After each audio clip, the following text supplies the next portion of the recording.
धन्यवाद जी। जैसे आपने देखा कि इस तराने में पूरी कश्मीर एवं कश्मीरियत को दर्शाया गया है। अब मैं संस्कृत के विभागाध्यक्ष एवं स्थानीय सचिव डॉक्टर मेराज अहमद महोदय जी से निवेदन करता हूं कि आज के कार्यक्रम की मुख्य अतिथि कुलपति प्रोफेसर नीलोफर खान साहिबा जी का अंग वस्त्र एवं पुष्प से स्वागत एवं अभिनंदन करें। बैनर ऑन कर रहा हूँ पीछे से।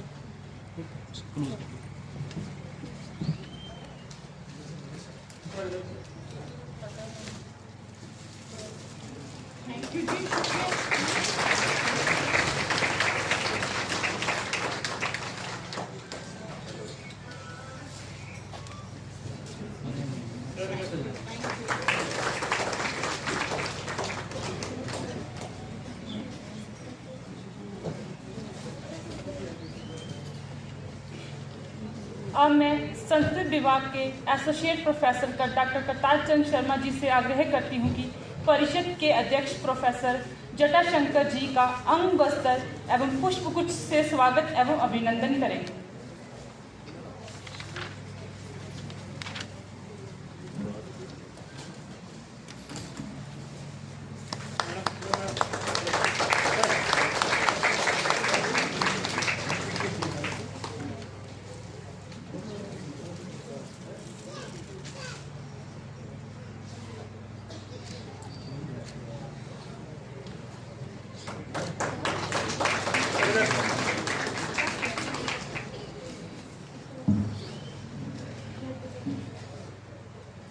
अब मैं संस्कृत विभाग के शोध छात्र सोनू कुमार जी से आज के कार्यक्रम के सारस्वत अतिथि कुल सचिव प्रोफेसर नसीब इकबाल जी का अंग वस्त्र एवं पुष्पगुच्छ से स्वागत करने का अनुरोध करती हूँ।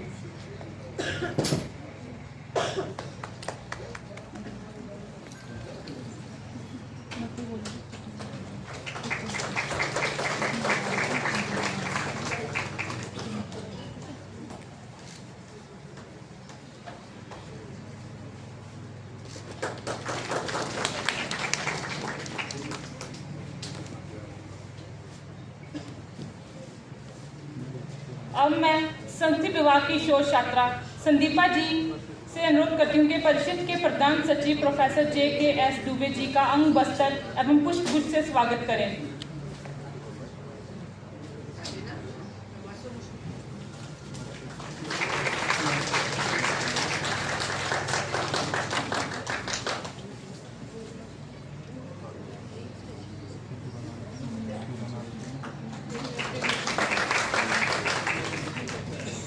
अब मैं परिषद के संयोजक प्रोफेसर अजय कुमार घोष जी से अनुरोध करता हूं कि मंच पर आएं और ठीक।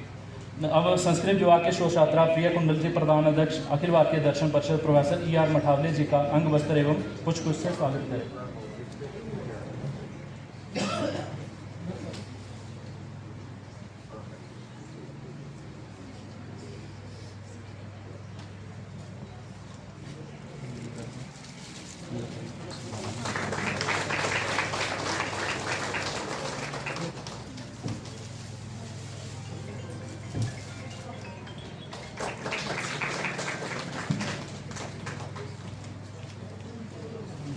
अब अजय कुमार घोष जी से अनुरोध है कि कृपया मंच पर आए।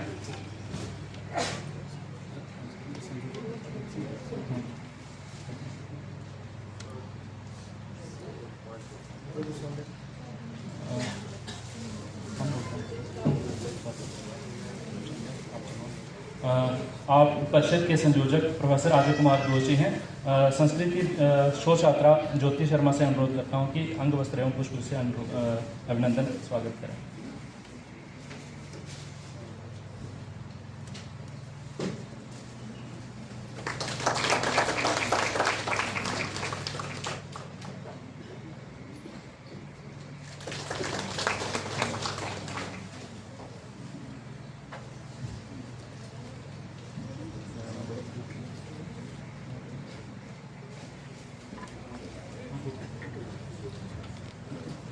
अब संस्कृत विभाग के शोध छात्र प्रवीण कुमार संस्कृत विभाग के अध्यक्ष कश्मीर विश्वविद्यालय के अध्यक्ष डॉक्टर मेराज अहमद जी का अंग वस्त्र एवं पुष्पगुच्छ से स्वागत करें।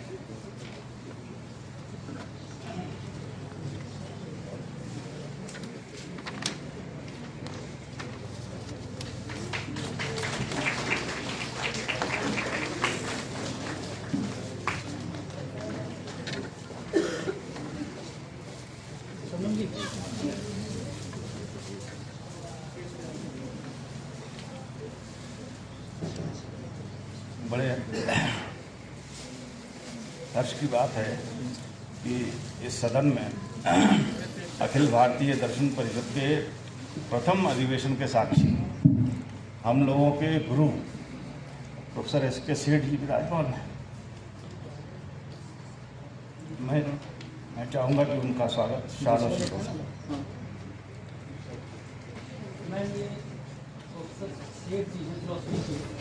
फर्स्ट कॉन्फ्रेंस उसके भी साक्षी हैं ये 1956 में अखिल भारतीय दर्शन परिषद का पहला अधिवेशन इलाहाबाद विश्वविद्यालय में हुआ था। आप उसके साक्षी हैं। और ये 94 इयर्स की आपकी एज है और अति उत्साह के कारण कि श्रीनगर में ये अधिवेशन हो रहा है, इसलिए आप सब परिवार पधारे हैं। अपनी पत्नी, बेटे, बहू, बेटी सबके साथ 6 लोगों के परिवार के साथ आप पधारे हैं केवल श्रीनगर के आकर्षण के कारण। नमस्कार, बहुत अच्छा लगा कि आप आए, बहुत अच्छा लगा। जी जी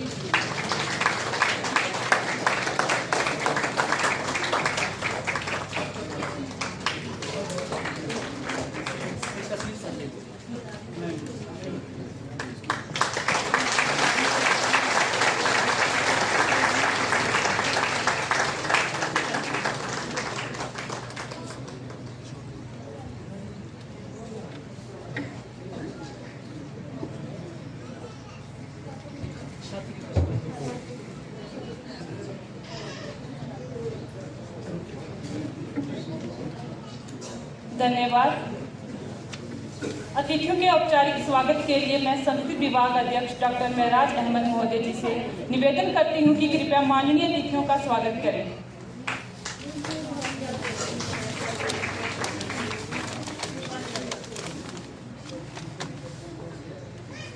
सर्वेभ्यो नमो नमः। अस्सलाम वालेकुम, आदाब अर्ज़ है। सबका सुस्वागतम स्वर्ग में, धरती के इस स्वर्ग पर।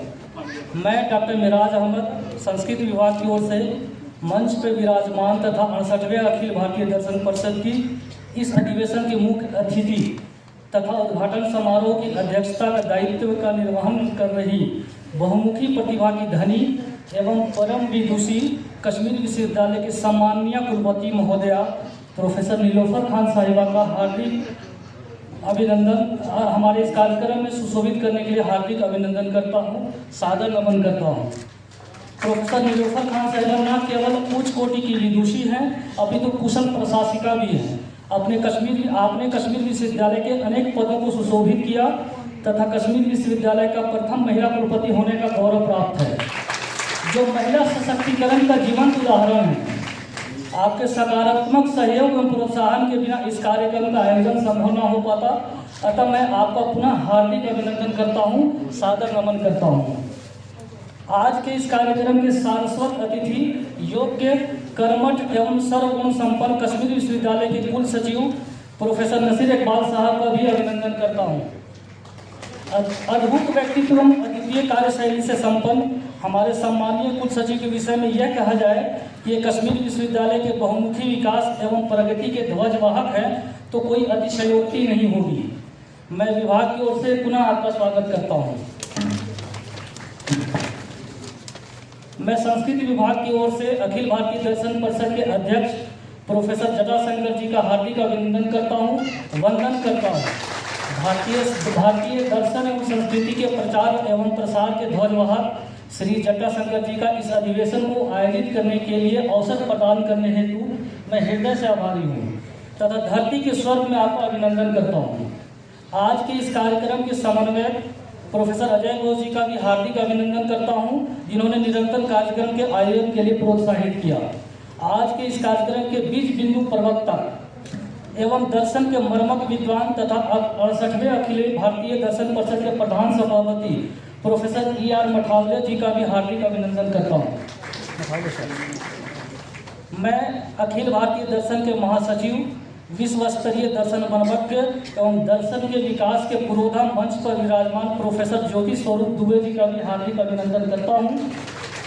आपने अपने अथक प्रयास एवं दृढ़ इच्छा शक्ति से कश्मीर विश्वविद्यालय में इस अधिवेशन को आयोजन करने का बीज वपन आज से 3 वर्ष पूर्व आपने किया था, आज वही फलीभूत हो रहा है। और यदि मैं कहूँ तो हम दोनों का संयुक्त सपना साकार हो रहा है। नैतिक एवं मानसिक प्रोत्साहन तथा सफलतापूर्वक आयोजन करने के लिए निरंतर बल प्रदान करने के लिए मैं धरती के स्वरूप का अभिनंदन करता हूँ।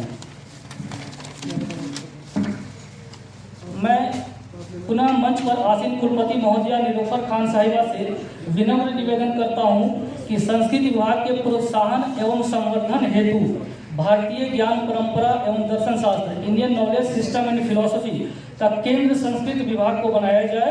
वास्तव में भारतीय दर्शन शास्त्र एवं भारतीय ज्ञान परंपरा का संस्कृत का पर्यायवाची शब्द है। संस्कृत के बिना भारतीय दर्शन एवं भारतीय ज्ञान परंपरा अर्थात Indian knowledge system and Indian philosophy की परिकल्पना करना भी एक दिवा स्वप्न है, मिथ्या है। मैं पुनः संस्कृत विभाग की ओर से विभिन्न प्रांतों के विभिन्न विश्वविद्यालयों से आए हुए आचार्यगण, छात्रगण, शोधार्थीगण तथा दर्शन के अध्येतागण का सम्मिलित रूप से हार्दिक अभिनंदन करता हूँ, करबद्ध वंदन करता हूँ। अंत में मैं कश्मीर विश्वविद्यालय के इस सभागार में उपस्थित शिक्षक, संकाय अध्यक्ष, विभाग अध्यक्ष एवं छात्रगण का अभिनंदन करता हूं, करबद्ध वंदन करता हूं। इस कार्यक्रम को उच्च स्तर तक पहुंचाने में प्रत्यक्ष एवं अप्रत्यक्ष रूप से सहयोग करने वाले हमारे संयुक्त कुल सचिव डॉक्टर अशफाक अहमद जर्री साहब, छात्रावास अधीक्षक प्रोवोस्ट प्रोफेसर एजाज अहमद वानी साहब, chief proctor doctor Imtiaz Khan साहब एवं आयोजन समिति के सभी सदस्यों का मैं संस्कृत विभाग की ओर से नतमस्तक होकर अभिनंदन करता हूं, वंदन करता हूं। पुनः एक बार फिर मैं डॉक्टर मिराज अहमद, संस्कृत विभागाध्यक्ष एवं अखिल भारतीय दर्शन परिषद का स्थानीय सचिव के नाते आप सुधी जनों का इस 265 एकड़ में विस्तृत सुंदर एवं श्रव्य परिसर में एवं धरती के स्वर्ग में आपका स्वागत करता हूं, अभिनंदन करता हूं, वंदन करता हूं। आशा है कि आप लोग इस सौम्य वातावरण एवं स्वर्गिक आनंद ले रहे होंगे तथा आगामी 3 दिनों तक आनंद की अनुभूति करेंगे। जयतु संस्कृतम, जयतु भारतम। धन्यवाद। धन्यवाद महोदय। अब मैं परिषद के अध्यक्ष प्रोफेसर जटाशंकर जी से अनुरोध करती हूँ कि परिषद का परिचय दें।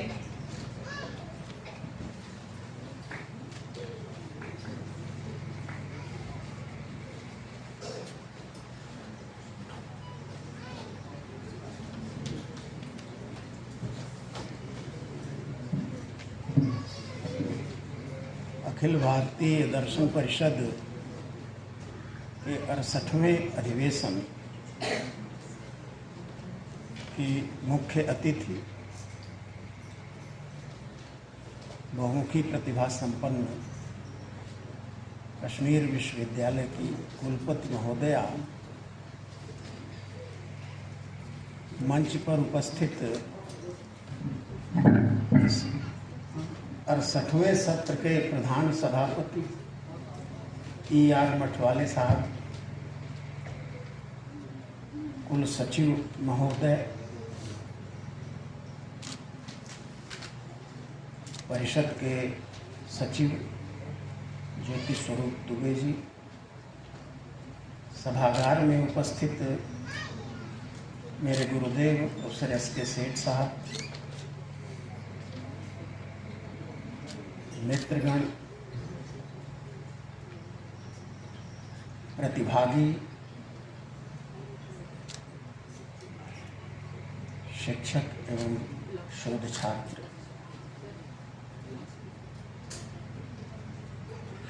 अखिल भारतीय दर्शन परिषद की स्थापना, ये 68वां अधिवेशन है। 69 इयर्स के पहले या करीब 70 इयर्स के पहले 1954 में इस परिषद की स्थापना हुई। हमारी अधिवेशन आयोजन के क्रम में थोड़ा सा हम विलंब से चल रहे हैं।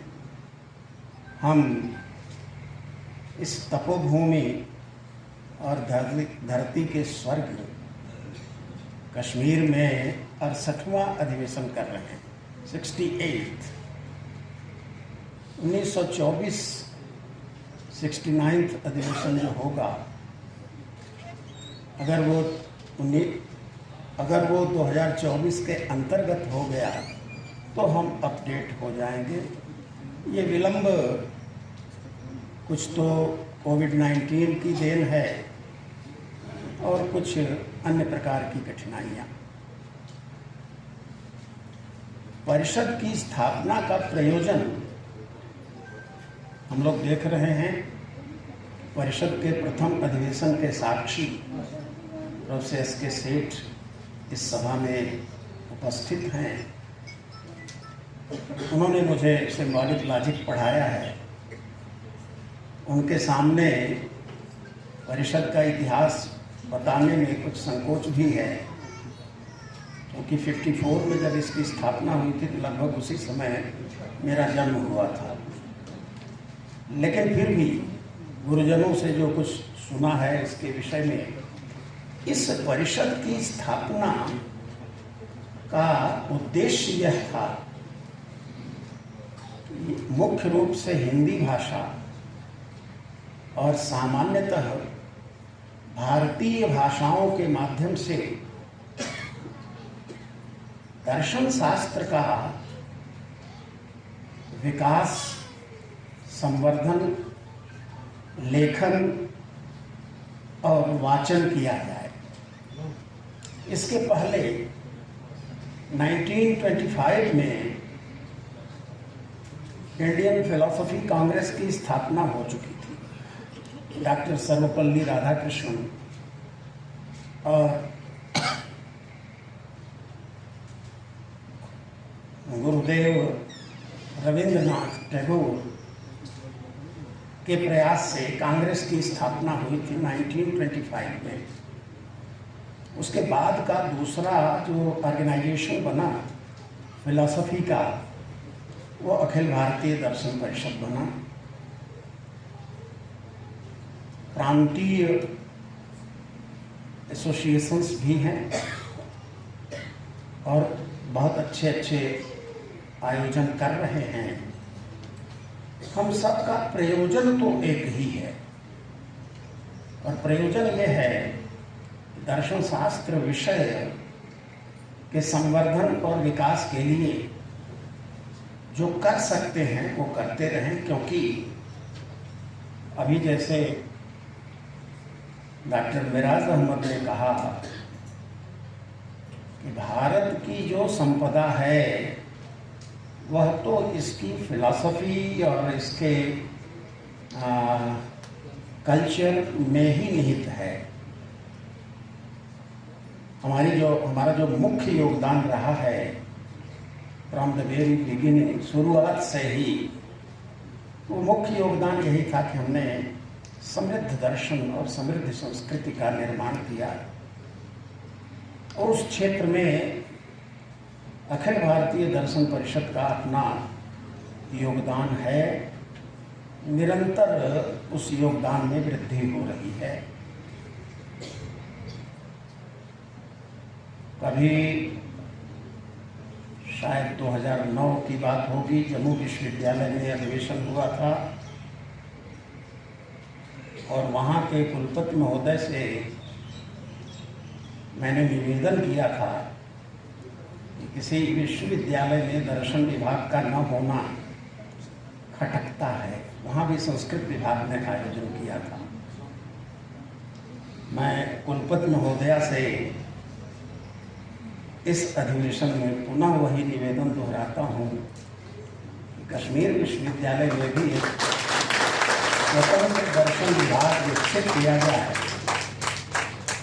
जिसमें उन दार्शनिक परंपराओं का ठीक से अध्ययन अध्यापन हो सके जो हमारे लिए, हमारे व्यक्तित्व और चरित्र के विकास के लिए बहुत महत्वपूर्ण है।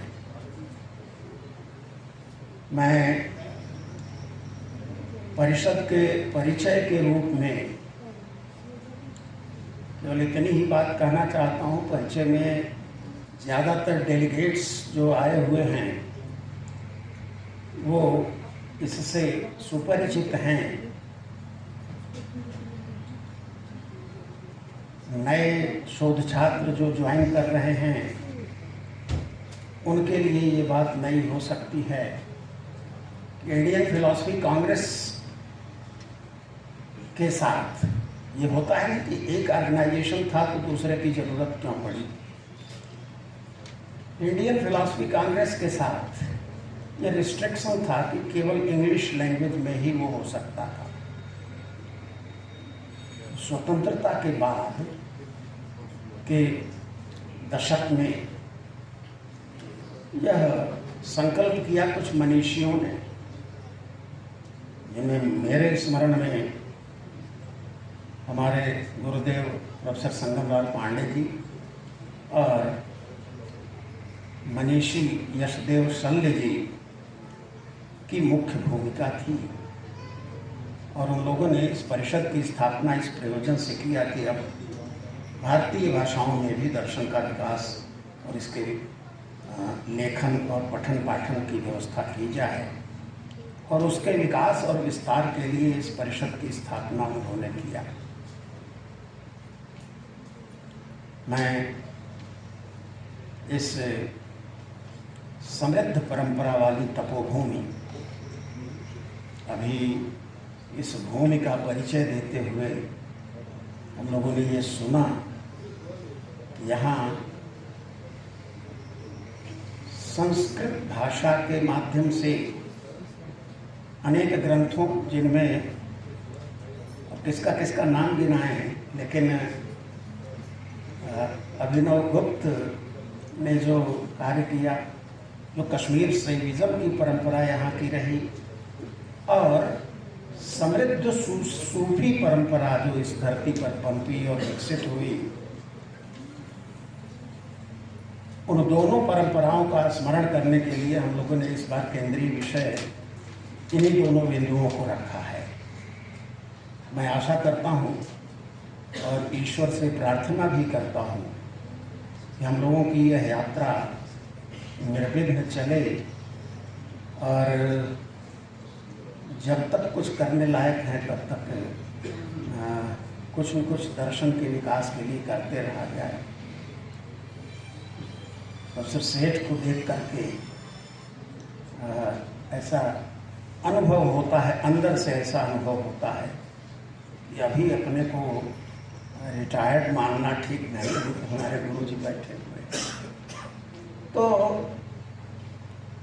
इन्हीं कतिपय शब्दों के साथ मैं संक्षिप्त परिचय परिषद का दे करके अपनी वाणी को विराम देता हूँ, और अपने युवा मित्रों से इस विकास यात्रा में, दर्शन के विकास यात्रा में सहयोग करने की अपील करता हूँ। धन्यवाद।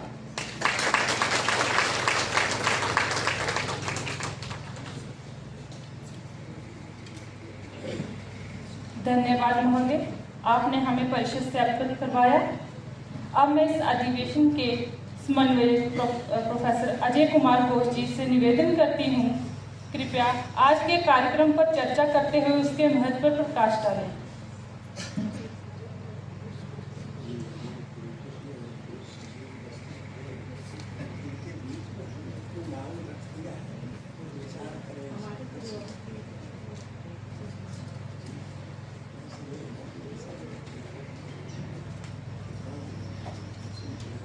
मंच पर विराजे सभी महानुभावों और देश के कोने कोने से आए सभी विभागियों, डेलीगेट्स को मेरा वंदन, नमस्कार, प्रणाम।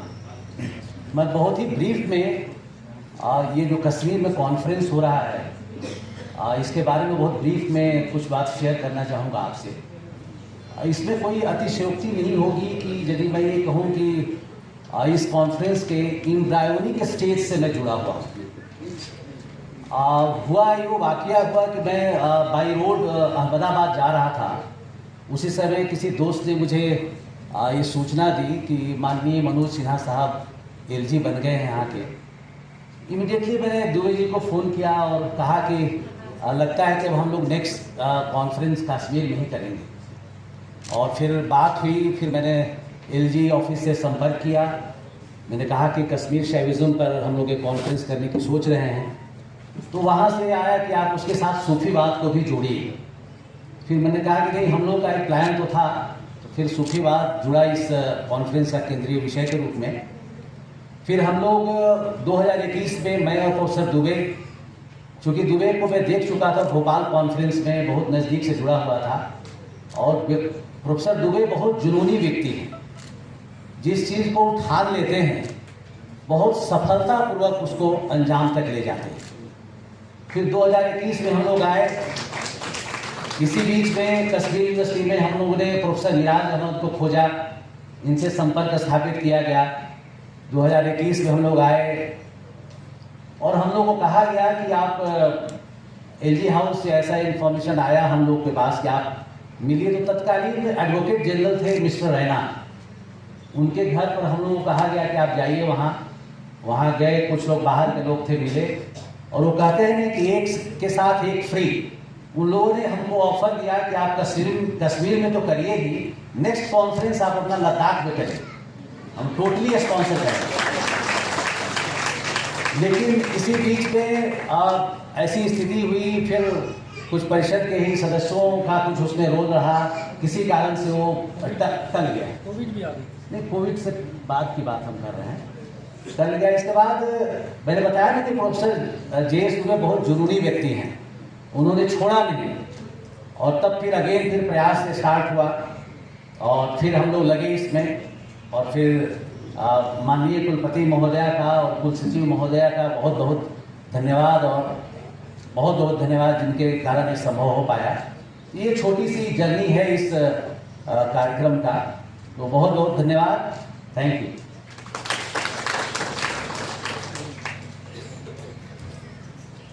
धन्यवाद महोदय।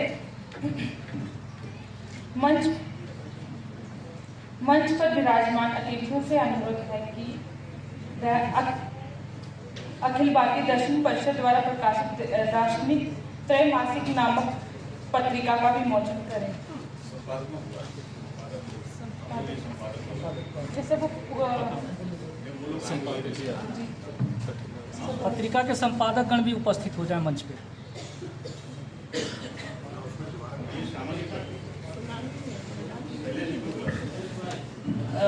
दार्शनिक त्रैमासिक पत्रिका के संपादक गण से निवेदन है कि वो मंच पर आएं और पत्रिका के विमोचन में अपना योगदान दें।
धन्यवाद। सरोज कुमार वर्मा जी से अनुरोध है कि वे भी मंच पर आएं।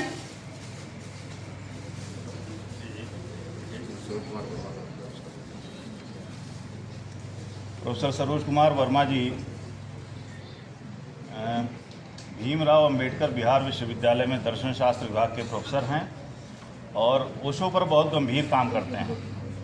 इन्होंने एक पुस्तक लिखी है, ओशो हाशिए पर मुख पृष्ठ। इसका विमोचन आप चाहते हैं कि आज इस सदन में हो, तो उन्होंने इच्छा व्यक्त की थी, मैं उनको इसलिए आमंत्रित करता हूं।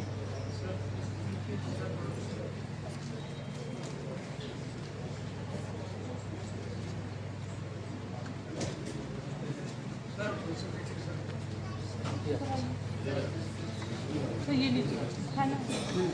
हाँ, नहीं सकते आप सही है।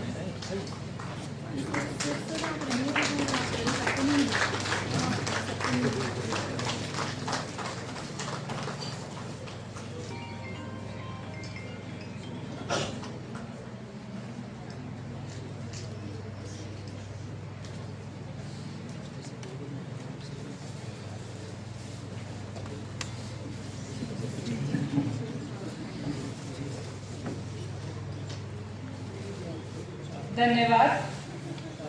अब मैं इस अधिवेशन के प्रधान सभापति प्रोफेसर E.R. मठावले जी से आग्रह करती हूँ कि कार्यक्रम का वक्तव्य प्रकट करें।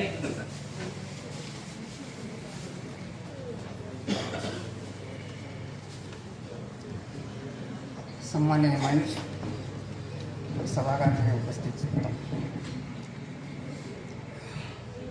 सर्वप्रथम मैं अखिल भारतीय दर्शन परिषद की कार्य समिति के प्रति कृतज्ञता प्रकट करना चाहता हूँ, जिन्होंने मुझे इस 68वां अधिवेशन का प्रधान सभापति चुनकर गौरवान्वित किया है। मैं यह मानता हूँ कि सभापति अक्सर दो प्रकार के होते हैं। कई तो होते हैं भारतीय दर्शन, पाश्चात्य दर्शन तथा संस्कृत में अग्रमान्य, और कई होते हैं निगमन तर्कशास्त्र, आगमन तर्कशास्त्र तथा प्रत्येगात्मक तर्कशास्त्र का अध्ययन अध्यापन करने वाले अध्यापक। मैं समझता हूँ कि दूसरी कोटि का मैं सभापति हूँ। परिषद ने मेरे ऊपर कुछ जिम्मेदारी सौंपी है। इस जिम्मेदारी को मैं स्वधर्म मानता हूँ। उसके आगे सिर झुकाना और यथाशक्ति उसकी पूर्ति करना मैं अपना कर्तव्य समझता हूँ।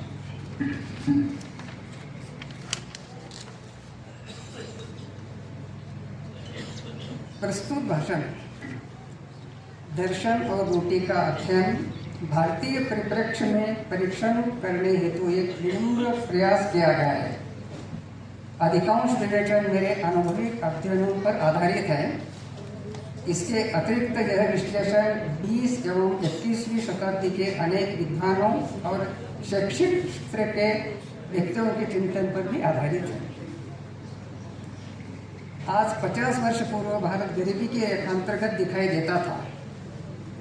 आज इस देश को हम गरीबों की सूची में भी नहीं डाल सकते और अमीरों की सूची में भी नहीं डाल सकते। ऑक्सफोर्ड संस्था के जरिए विश्व विषमता रिपोर्ट में भारत गरीब और असमानता वाला देश कहा गया है। भारत राष्ट्रीय उत्पादन में कहाँ पर भी कम नहीं है, लेकिन तथ्य यह है कि आर्थिक विषमता दिन ब दिन बढ़ती जा रही है। ग्रामीण और शहरी प्रति व्यक्ति के आय में भयंकर असमानता है। सर्वे कहता है कि ग्रामीण परिवारों में 70% लोगों के पास जमीन नहीं है। भूमिहीन व्यक्तियों की विशेष निर्भरता खेती पर होती है। कई व्यक्तियों की निर्भरता बाहर वेतन मजदूरी पर होती है।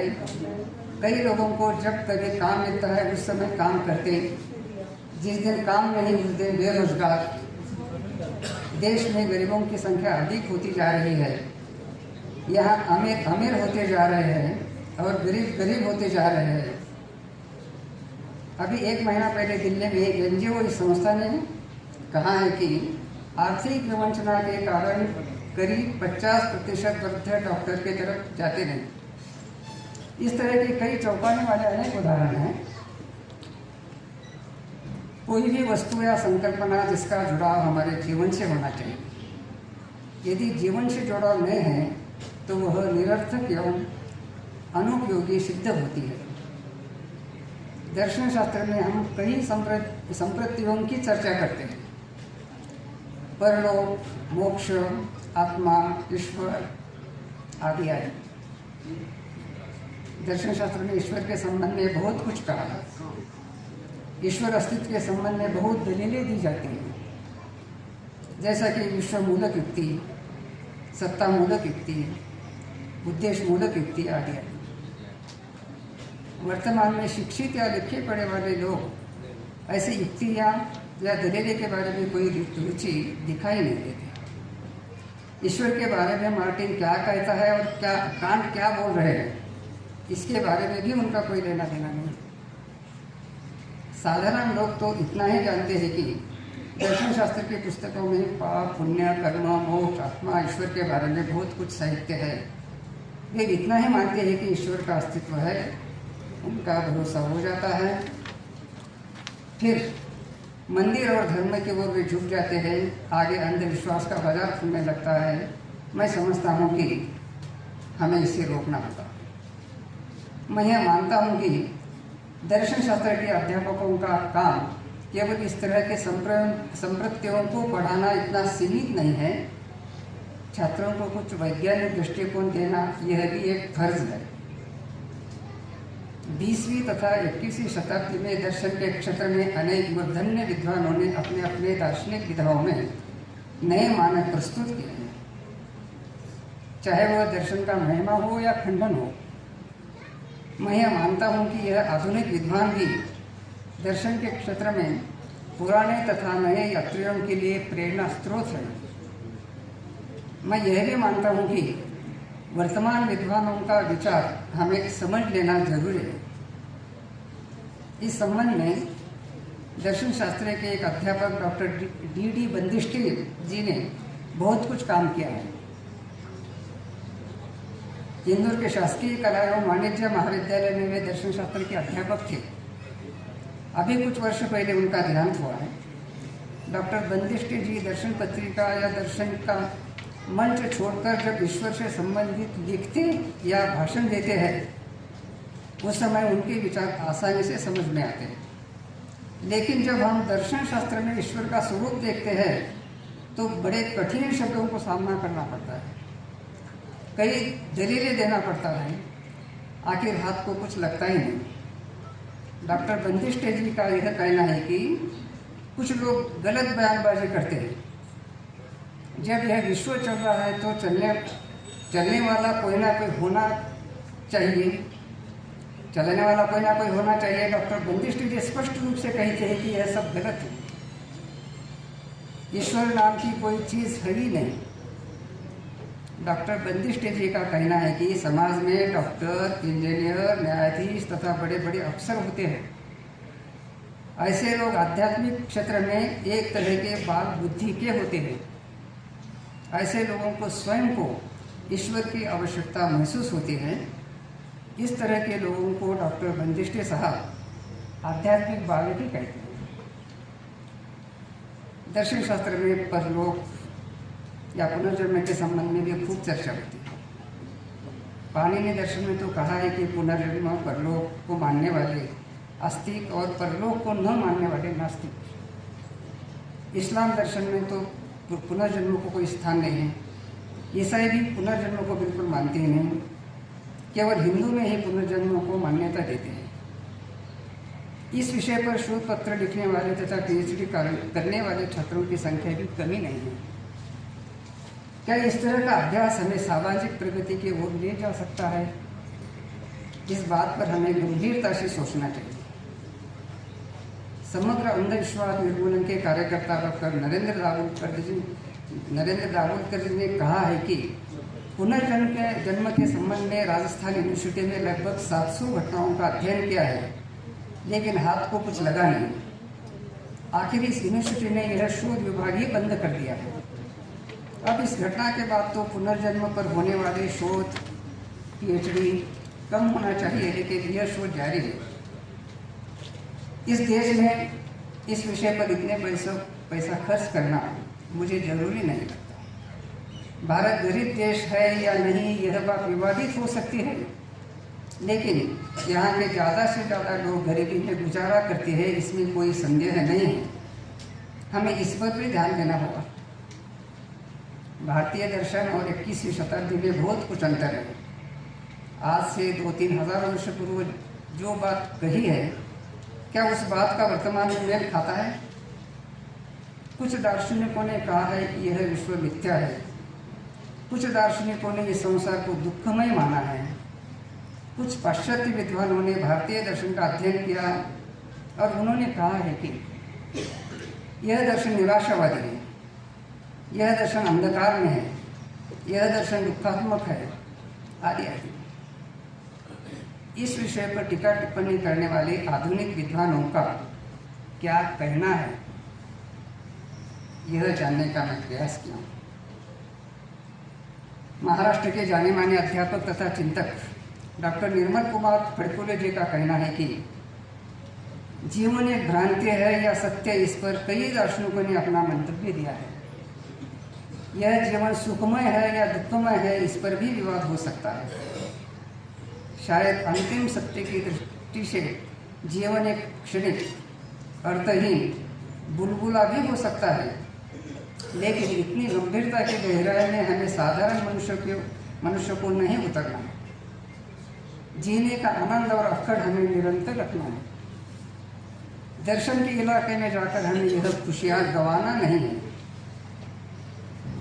नीतिवाद पर निर्मल कुमार जी आगे कहते हैं कि 21वीं शताब्दी में यदि हम प्रारब्ध, नसीब, नीति पर चर्चा कर रहे हो तो यह गलत है।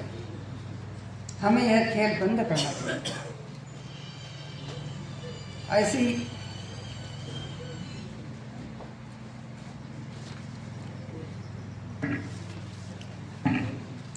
ऐसे ही एक विद्वान जिनका नाम है प्रोफेसर नारायण सीताराम फड़के, जो 20वीं शताब्दी में दर्शन शास्त्र के विख्यात अध्यापक है। महात्मा गांधी के असहयोग आंदोलन में उनका सहभाग था। महात्मा गांधी की सिफारिश से दिल्ली के सेंट स्टीफेंस कॉलेज और सिंध प्रांत हैदराबाद के महाविद्यालय में दर्शन शास्त्र के अध्यापक रहे। बेधड़क एवं स्पष्ट बोलने में वह बड़े ख्याति प्राप्त थे। इसी कारण उनको कई महाविद्यालय बदलना पड़ा। बाद में नागपुर के इस्लाम कॉलेज में अध्यापन करने लगे। कुछ दिन नौकरी करने के बाद महाविद्यालय का संचालक मंडल एवं फड़के जी की विचारधाराओं में संघर्ष होने लगा। आखिर यहाँ की भी नौकरी चली गई। आखिर कोल्हापुर के राजाराम कॉलेज में दर्शन शास्त्र के अध्यापक के रूप में चयन हुआ। वे अखिल भारतीय मराठी साहित्य सम्मेलन के अध्यक्ष भी रहे।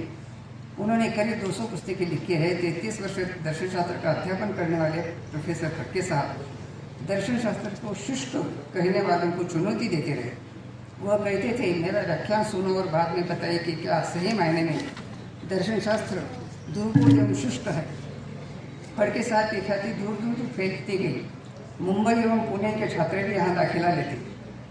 भारत के भूतपूर्व गृह मंत्री स्वर्गीय यशवंतराव चौहान भी उनके छात्र थे। यहाँ तक तो ठीक है, महत्वपूर्ण बात तो आगे है। उन्होंने सेवानिवृत्त होने के बाद एक आत्मकथा लिखी है और आत्मकथा में उन्होंने कहा है कि दर्शन शास्त्र कभी भी मेरे पसंद का विषय नहीं था। इस विषय में मेरी कोई रुचि नहीं थी। जीव या जगत का रहस्य, अब उसे ब्रह्म कहे या और नाम कुछ भी दो, मुझे नहीं लगता कि यह ब्रह्म किसी के ध्यान में आया। वे आगे कहते हैं कि ब्रह्म ज्ञान किसी को भी निश्चित रूप से हुआ नहीं और होने का संभव नहीं। इस विषय में कल्पनाओं को चीरना, फाड़ना तथा विखंडित करने का काम होता है। इस विषय का लेखन कितना भी पांडित्य से भरा हो, शब्द छल के अलावा इसे कोई अधिक महत्व नहीं है। प्रोफेसर फड़के जी का यह बयान कोई साधारण मनुष्य का नहीं है। एक जिम्मेदार अध्यापक का यह बयान है। हमें सोचना होगा कि इसमें कुछ ना कुछ तथ्य हो सकता है। अब मुझे समय तो बहुत कम दिया गया है, फिर मैं अभी अंतिम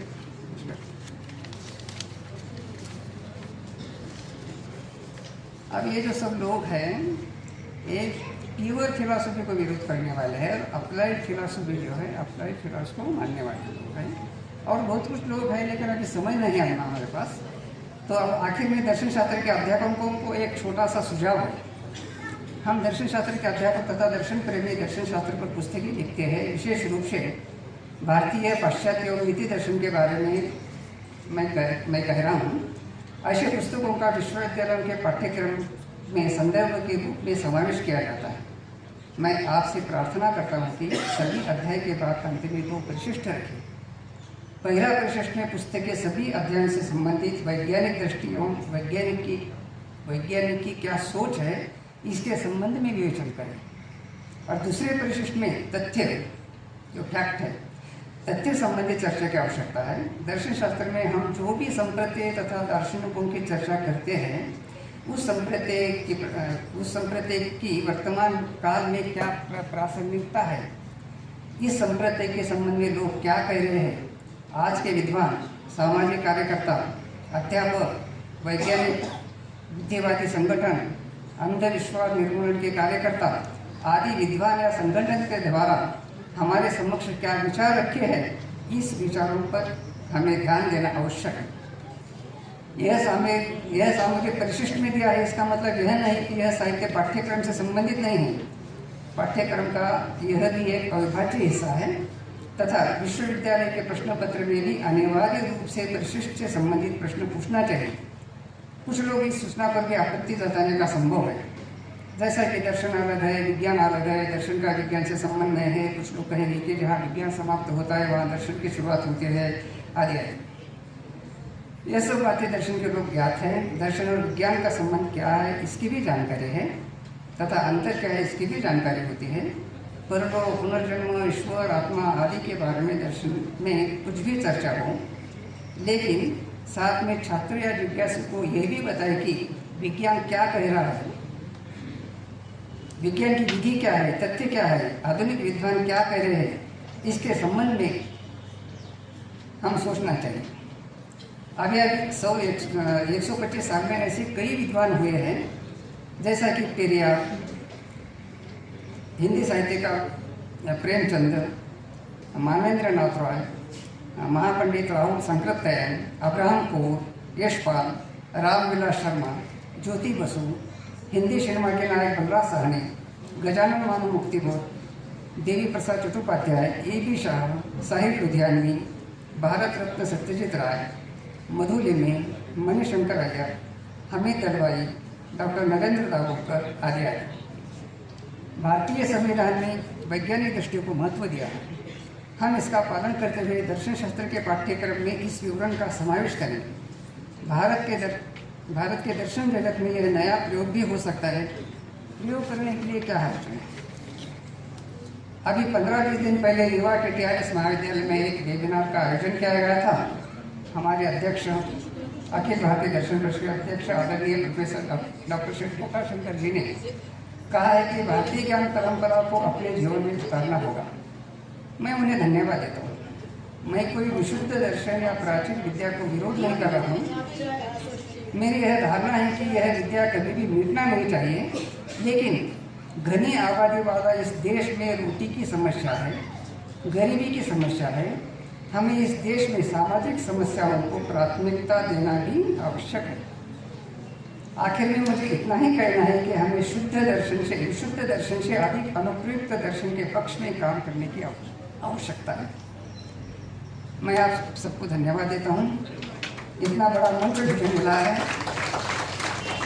मैं मेरे लिए तो यह मानता हूँ कि भारतवर्ष में इससे बड़ा मंच मेरे लिए तो कोई नहीं है। मुझे अवसर दिया गया है। मैं अखिल भारतीय दर्शन परिषद के पदाधिकारियों को और आप सबको फिर एक बार धन्यवाद देता हूँ। नमस्कार।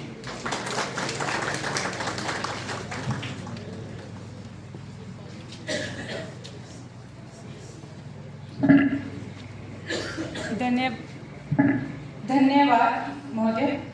अब मैं परिषद के प्रधान सचिव प्रोफेसर JS दुबे जी से आग्रह करती हूँ कि परिषद के विभिन्न पुरस्कारों की घोषणा करें।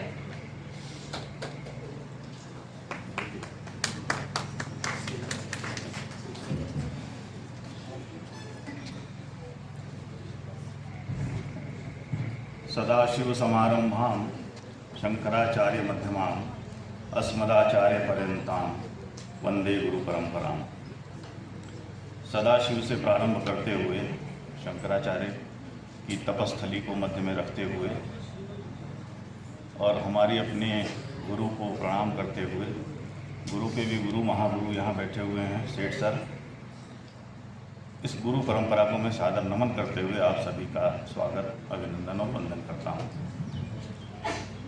जैसा मेराज जी ने अपने स्वागत भाषण में कहा, सचमुच में ये आज एक स्वप्न साकार हुआ। अखिल भारतीय दर्शन परिषद के पितृ पुरुष प्रोफेसर SP दुबे जी ने एक स्वप्न देखा था लगभग 30 वर्ष पहले कि कश्मीर घाटी में एक अधिवेशन हो अखिल भारतीय दर्शन परिषद का। उस समय रायबरेली के एक सिंह साहब यहाँ के किसी संस्कृत महाविद्यालय में प्राचार्य थे। तो बहुत कोशिश हुई, लेकिन किन्हीं कारणों से वो मेटेरियलाइज नहीं हो पाया। 2020 में जब कोविड चल रहा था, उस समय वर्धा में हमारा अधिवेशन हुआ। महात्मा गांधी अंतर्राष्ट्रीय हिंदी विश्वविद्यालय वर्धा ने पूरा अधिवेशन 5 दिनों का ऑनलाइन आयोजित किया था और कोविड का दौर था। कोई भी पदाधिकारी अपना घर छोड़ के जाने को तैयार नहीं था। सांची के हमारे कुछ मित्र विनय तिवारी, मोहन भदौरिया, अरविंद अहिरवाल, इस तरह से 4-5 लोग हम लोग एक गाड़ी में सवार हुए और वर्धा गए। हम 5 लोग भौतिक रूप से वर्धा में थे और बाकी पूरा देश ऑनलाइन जुड़ा हुआ था। उस अधिवेशन में 5 दिनों का अधिवेशन हुआ। उस अधिवेशन में 3 प्रस्ताव आए थे। पहला कश्मीर विश्वविद्यालय श्रीनगर का प्रस्ताव था, दूसरा वीर कुंवर सिंह विश्वविद्यालय आरा का, और तीसरा श्री कृष्ण प्रणामी संप्रदाय का एक उसकी संस्था है खीजड़ा मंदिर जामनगर में। उस अधिवेशन में ये तय हुआ कि इसको फर्स्ट, सेकेंड, थर्ड इस सीक्वेंस में 3 अगले अधिवेशन तय कर दिए जाए। तो उसमें पहला अधिवेशन 2022 में जो होना तय हुआ वो कश्मीर विश्वविद्यालय श्रीनगर में होना था। हम लोगों ने उसी समय से कोशिश प्रारंभ की, और जैसा हमारे तत्कालीन समन्वयक भी थे और आज भी समन्वयक हैं अजय घोष ने बताया कि किन्हीं कारणों से वो मेटेरियलाइज नहीं हो पाया। और उन्होंने सब बताया है कि हम लोग एलजी हाउस गए थे, वहाँ से तमाम अप्रोचेस प्रशासनिक स्तर पर हुई, लेकिन संभव नहीं हो सका। तो उसके बाद वो अधिवेशन हम लोगों ने जामनगर में किया। उसके बाद आरा का नंबर आया। पिछली वर्ष हम लोगों ने आरा अधिवेशन किया, और आज वो हमारा सपना इस धरती पर माननीय वाइस चांसलर महोदय नीलोफर खान साहब, कुल सचिव जी और मेरे छोटे भाई मेराज अहमद, इन्होंने मिल के पूरा किया है। और जैसा मैं पिछले 3 दिनों से देख रहा हूँ, मैं परसों रात को आ गया था इस यूनिवर्सिटी कैंपस में, तो जैसा मैं मेराज से यूनिवर्सिटी के बाकी लोगों का मिलना जुलना मैं देख रहा हूँ, उससे मुझे लग रहा है कि जैसे हम लोग भोजपुरी में कहते हैं ना कि बड़ा दुलरुआ बच्चा है। तो पूरी यूनिवर्सिटी का ये दुलरुआ बच्चा है, जो जाता है एकदम गोद में भर लेता है। आओ मेराज, हमारे लायक कोई काम बताओ, क्या करना है, तुम कुछ भी बोल दो, जो बोल दो हम कर देंगे। ऐसे हमारे लोकल सेक्रेटरी हैं, और लोकल सेक्रेटरी का जब इतना बढ़िया ऑरा है तो आप लोग उस ऑरा को यूनिवर्सिटी में रह के और महसूस करेंगे, ये मेरा विश्वास है। थोड़ी कमियां होंगी, किसी को रहने के लिए आवाज़ की कुछ दिक्कत हुई है, उसके लिए मैं व्यक्तिगत रूप से क्षमा प्रार्थी हूँ, और जो तकलीफ़ किसी को हो उसकी शिकायत हमसे और उसकी तारीफ वाइस चांसलर महोदय के खाते में और मेराज अहमद के द्वारा।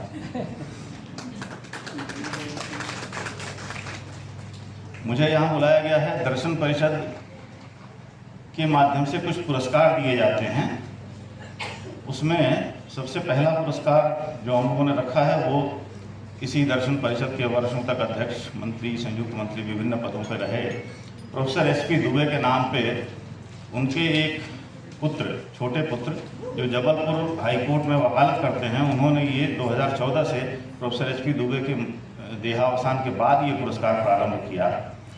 और यह पुरस्कार किसी ऐसे व्यक्ति या संस्था को दिया जाता है जो दर्शन के क्षेत्र में विशिष्ट रूप से कार्य कर रही है। इस बार यह पुरस्कार, जिसकी पुरस्कार राशि 11,000 रुपये है, यह पुरस्कार इलाहाबाद विश्वविद्यालय के दर्शन शास्त्र विभाग को दिया गया है। इलाहाबाद विश्वविद्यालय प्रयागराज के वर्तमान अध्यक्ष प्रोफेसर ऋषिकांत पांडे जी पारिवारिक कारणों से कुछ उलझे हुए हैं, वो नहीं आ सके हैं, लेकिन हमारे बीच में उन्होंने अपने प्रतिनिधि के रूप में डॉक्टर संजय शुक्ल को नियुक्त किया है। मैं उनसे अनुरोध करूंगा कि आप मंच पर आएँ, ये पुरस्कार ग्रहण करें और इलाहाबाद विश्वविद्यालय के दर्शन शास्त्र विभाग को पहुंचाने की का प्रयास करें, कोशिश करें।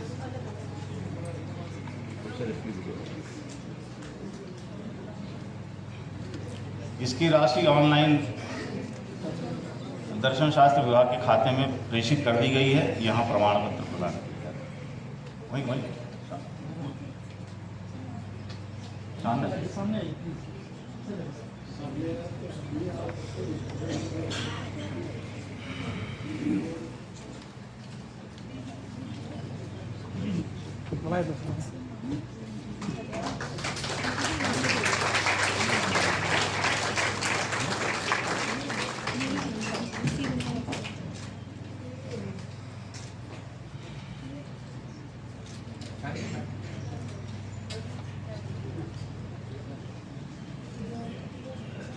दर्शन शास्त्र विषय में रुचि रखने वाले एक हमारे साथी हैं प्रोफेसर सोहन राज तातेड़।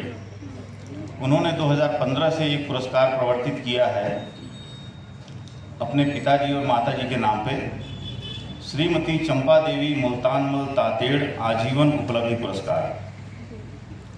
इस पुरस्कार में 11,111 रुपये प्रदान किए जाते हैं। इस वर्ष परिषद ने निर्णय लिया है कि काशी की पांडित्य परंपरा के संवाहक, वर्षों तक उत्तराखंड के विभिन्न महाविद्यालयों में कार्यरत और विगत लगभग 20 वर्षों से जम्मू विश्वविद्यालय के बौद्ध दर्शन विभाग में कार्यरत, वर्तमान में मरणोपरांत प्रोफेसर राकेश कुमार मिश्र जी को यह पुरस्कार दिया जाता है। इस पुरस्कार के साथ दुखद ये है कि जब तक राकेश मिश्र जी जिंदा थे, हम लोगों के बीच में ऐसे बच्चों जैसे घुले मिले रहते थे कि हम लोग कभी उनको सीरियसली ले ही नहीं पाए, और इतने बहुमुखी प्रतिभा के धनी थे। बौद्ध दर्शन, भारतीय दर्शन इत्यादि विधाओं के अद्भुत ज्ञाता थे, जानवरों की आवाज़ निकालते थे। उनको ICCR ने लगातार 2 वर्षों तक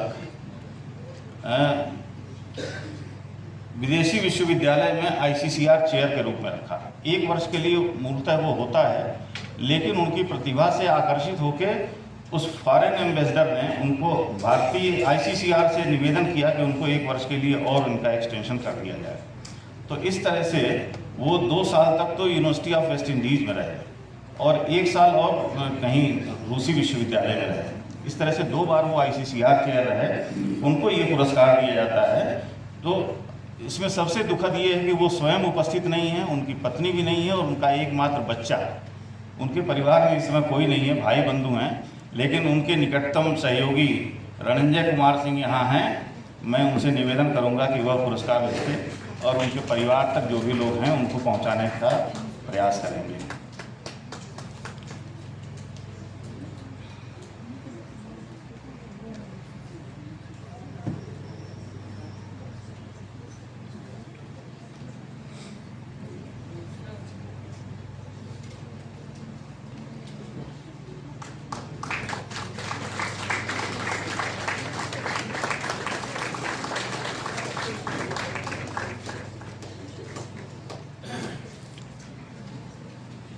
एक और महत्वपूर्ण पुरस्कार महामहोपाध्याय पंडित राम प्रसाद त्रिपाठी पुरस्कार। यह पुरस्कार पंडित राम प्रसाद त्रिपाठी एक बहुत बड़े वैयाकरण थे काशी के। उनके नाती डॉक्टर हरिदत्त त्रिपाठी काशी हिंदू विश्वविद्यालय में दर्शन शास्त्र विभाग के असिस्टेंट प्रोफेसर थे। उनकी भी असामयिक मृत्यु हो गई, लेकिन उन्होंने अपने पितामह की स्मृति में ये पुरस्कार वर्षों से चलाया हुआ है। इस वर्ष काशी की ही परंपरा को कायम रखते हुए प्रोफेसर देवेंद्र नाथ तिवारी को ये पुरस्कार दिया जा रहा है।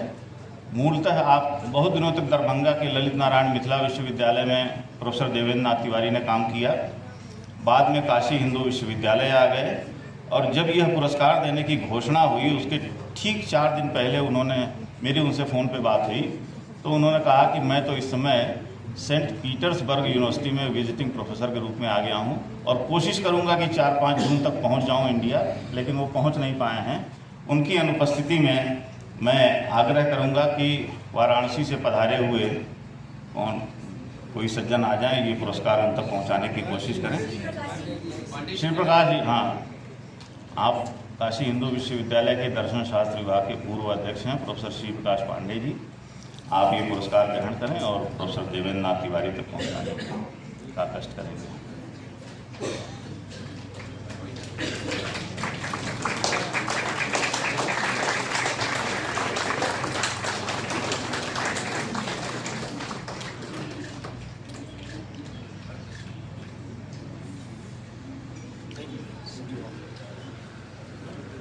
इस परिषद का सर्वाधिक प्राचीन और सर्वाधिक आकर्षक पुरस्कार स्वामी प्रणवानंद दर्शन पुरस्कार।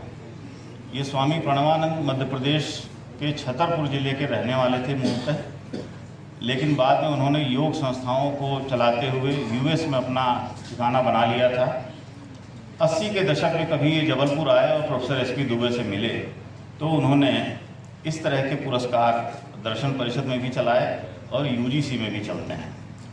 तो स्वामी प्रणवानंद दर्शन पुरस्कार कि पिछले 10 वर्ष में प्रकाशित किसी पुस्तक पर दिया जाता है, हिंदी अथवा अंग्रेजी में प्रकाशित पुस्तक पर। इस वर्ष यह पुरस्कार काशी नरेश महाविद्यालय ज्ञानपुर भदोही के पूर्व आचार्य प्रोफेसर विजयकांत जी को उनकी पुस्तक अनुप्रयुक्त दर्शन शास्त्र विविध आयाम, इसका चयन किया गया है। आप आएँ और पुरस्कार करें।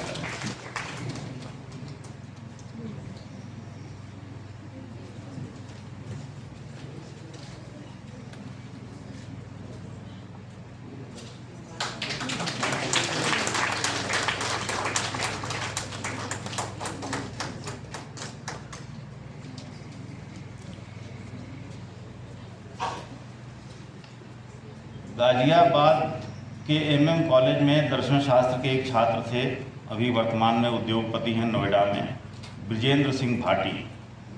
उन्होंने अपने स्वर्गीय पिताजी की स्मृति में लगभग 20 वर्षों से ये पुरस्कार चलाया हुआ है, श्री खचेड़ू सिंह नागर स्मृति पुरस्कार। इस वर्ष यह पुरस्कार रांची के दर्शन शास्त्र विभाग की सह प्राध्यापिका डॉक्टर सविता मिश्रा को उनकी पुस्तक सुखवादी एवं उपयोगितावादी नैतिक दर्शन लेखन हेतु ये पुरस्कार दिया जा रहा है। आप आएँ और पुरस्कार करें।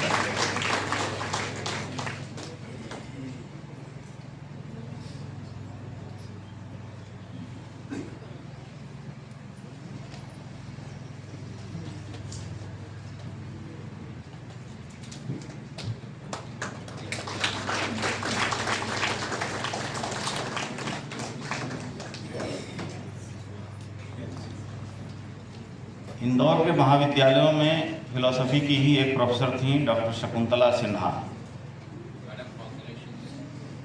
अपनी मृत्यु से 3 वर्ष पूर्व ही उन्होंने दर्शन परिषद को 1 लाख रुपए देके ये इच्छा जाहिर की थी कि भारतीय दर्शन या नीति शास्त्र पर कोई अच्छी पुस्तक हो तो उसको ये पुरस्कार दिया जाए। तो यह पुरस्कार लगभग 7 वर्षों से दिया जा रहा है, डॉक्टर शकुंतला सिन्हा दर्शन पुरस्कार। इस वर्ष यह पुरस्कार वाराणसी की प्रोफेसर डॉक्टर ममता मिश्रा को उनकी पुस्तक भारतीय दर्शन की चिंतन परंपरा लेखन हेतु दिया गया है। मैडम से आग्रह है कि ये पुरस्कार मिलेगा।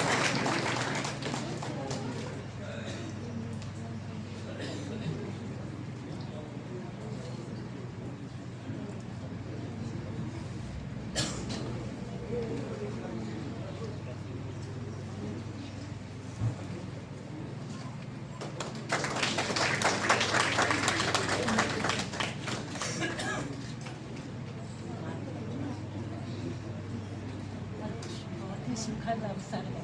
मैं बताऊं कि मेरी शिष्या सविता जो है एक उसको क्या बात, तो ये भी गुरु परंपरा है, गुरु और शिष्या दोनों को आज पुरस्कार मिला। वैद्य श्री गणपत राम जानी पोलरपुर वाला गुजरात पुरस्कार। यह पुरस्कार 1000 रुपये का है और 3 वर्ष पहले 2 शोध छात्रों ने एक पुस्तक लिखी थी, तर्कशास्त्र के प्रारंभिक सिद्धांत, अरविंद जायसवाल और नीति सिंह।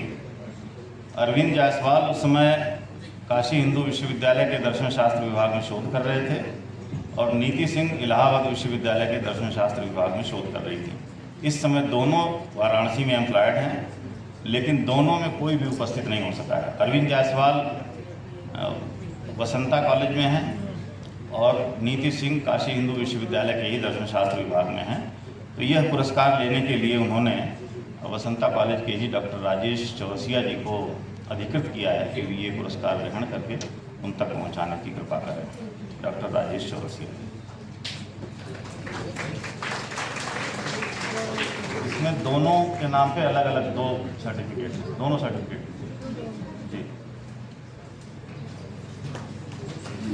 एक ही जैसे 2 सर्टिफिकेट।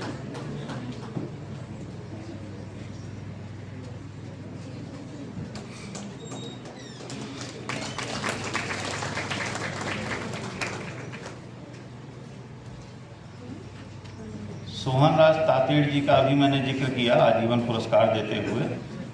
उन्होंने एक और पुरस्कार प्रवर्तित किया है दर्शन परिषद के बैनर तले, प्रोफेसर सोहन राज तातेड़, जोधपुर राजस्थान दर्शन पुरस्कार। इस वर्ष यह पुरस्कार गढ़वाल के दर्शन शास्त्र हेमोती नंदन बहुगुणा गढ़वाल विश्वविद्यालय के दर्शन शास्त्र विभाग की सह प्राध्यापिका डॉक्टर कविता भट्ट को उनकी रचना घेरंड संहिता में षटकर्म, योगाभ्यास एवं योग पुस्तक पर लेखन के लिए दिया जाता है।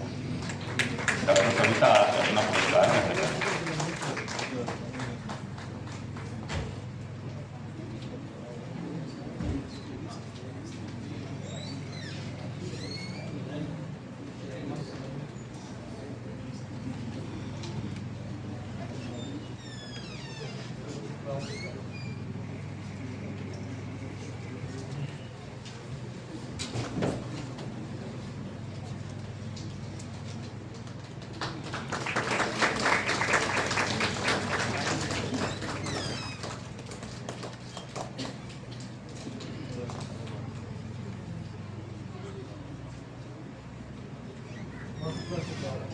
स्वामी दयानंद के नाम पर एक संस्था ने निबंध पुरस्कार के लिए कुछ राशि स्थायी कोष में जमा की थी। इसके लिए परिषद जब अगला अधिवेशन घोषित होता है उसके साथ ही एक विषय दे देता है और उस विषय पर 35 वर्ष से कम आयु वर्ग के छात्रों से निबंध आमंत्रित करता है और जो ऐसे आते हैं उन ऐसे को ज्यूरी के पास हम लोग भेज देते हैं। अब तो ऑनलाइन मंगवाते हैं, तो ऑनलाइन इस बार 6 निबंध आए थे।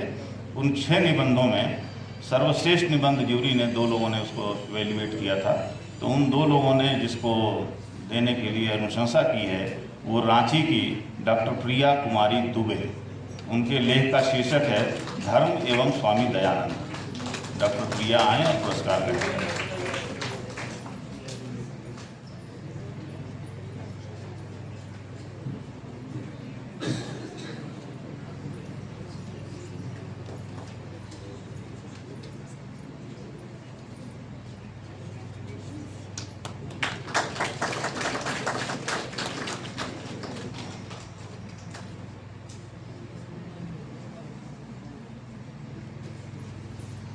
पिछले वर्ष आरा अधिवेशन से काशी हिंदू विश्वविद्यालय के प्रोफेसर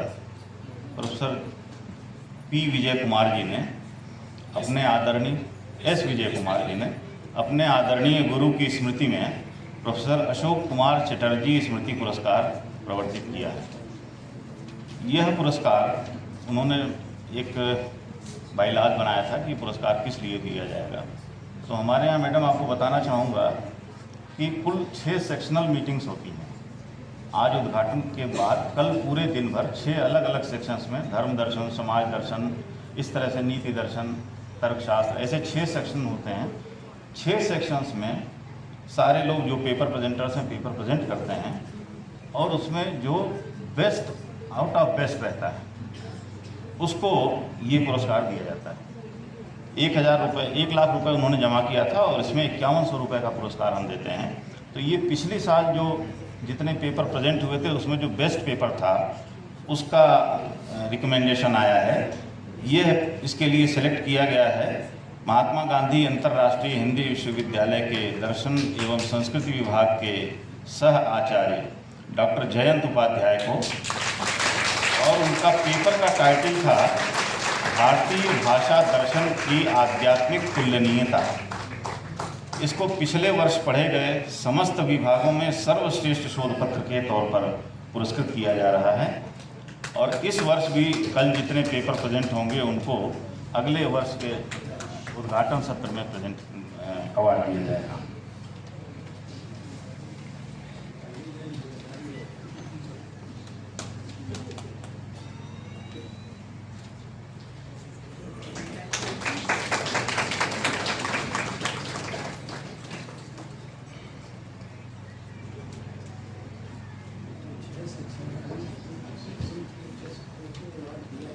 पुरस्कारों की परंपरा को मैं यहीं विराम देता हूं और आदरणीय वाइस चांसलर मैडम का थोड़ा सा ध्यान आकृष्ट करते हुए मैं अपने गुरुदेव की बात को आगे बढ़ाऊंगा। जो हमारे गुरुदेव ने बात रखी थी, सबका मूल फिलॉसफी है और फिलॉसफी एज अ सब्जेक्ट एक विभाग के रूप में इस विश्वविद्यालय में नहीं है, तो हम लोग हर उस जगह घुसपैठ करते हैं।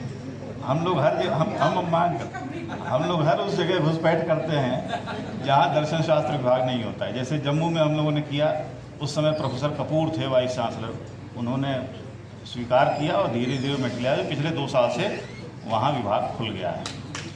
तो आपसे मैं इसलिए रिक्वेस्ट करना चाहता हूँ, स्पेशली सुनिए, नहीं, आपसे मैं इसलिए रिक्वेस्ट करना चाहता हूँ कि आपके स्टूडेंट्स बारामूला, सोपोर और श्रीनगर, यहाँ कहाँ के यहाँ के सारे स्टूडेंट्स, कश्मीर, पंजाब, हरियाणा, दिल्ली लांघते हुए भोपाल तक, हमारे यहाँ जबलपुर तक पहुँचते हैं।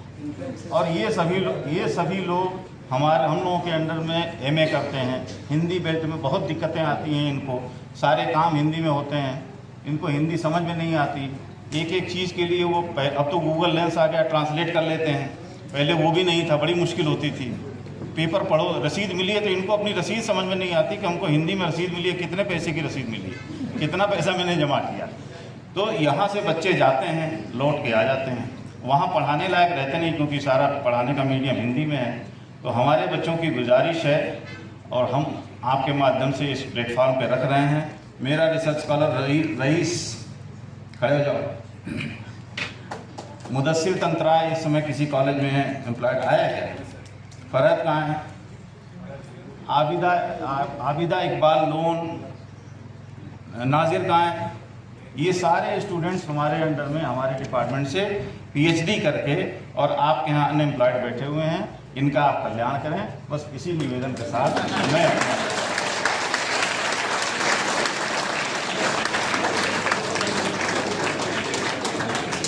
धन्यवाद महोदय। सभी पुरस्कार विजेताओं को बधाई हो। अब मैं आज के कार्यक्रम के शाश्वत अतिथि कुल सचिव प्रोफेसर नसीर इकबाल जी से निवेदन करती हूँ कि कृपया कार्यक्रम के प्रति अपने उद्बोधन को प्रकट करें।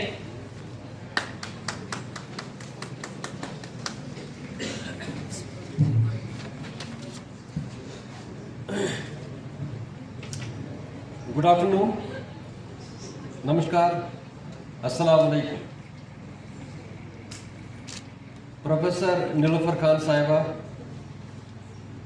Honourable vice chancellor university of Kashmir, professor जाता शंकर साहब, प्रेसिडेंट ABDP, प्रोफेसर JS डुबे साहब, general secretary ABDP, professor Ajay Ghosh साहब, the coordinator, and Professor ER Maswar Saab, the 68th Session General President ABDP, and my friend Professor Mehraj Saab. Professor Mehraj Saab के बारे में मैं आपको एक चीज़ बताऊं। When before 2 months he visited my office, तो कहा कि जनाब हमें बहुत बड़ी कॉन्फ्रेंस करनी है। मैंने कहा कितने पार्टिसिपेंट्स आ रहे हैं? उन्होंने कहा 400 के करीब। मैंने बता दिया तो आपके यहाँ जो आपने LOC आपने बनाई होगी, उनके प्रेसिडेंट कौन है जो लोकल ऑर्गेनाइजेशन कमेटी आपकी होगी? कहा कि मैं खुद हूँ। मैंने कहा सेक्रेटरी कौन है? कहा मैं खुद हूँ। मैंने कहा कन्वीनर कौन है? कहा मैं खुद हूँ। मैंने कहा आपका ट्रांसपोर्ट कौन देखेगा? कहा खुद ही हूँ। मैंने कहा ये जो आपके हॉस्पिटल प्रोटोकॉल है कौन देख रहा है? मैंने कहा खुद। तो प्रोफेसर मेहराज साहब, he is a one man army.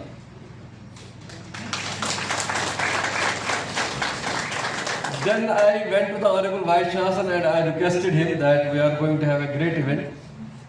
And I must thank the Honorable Vice Chancellor for a very great support to this event.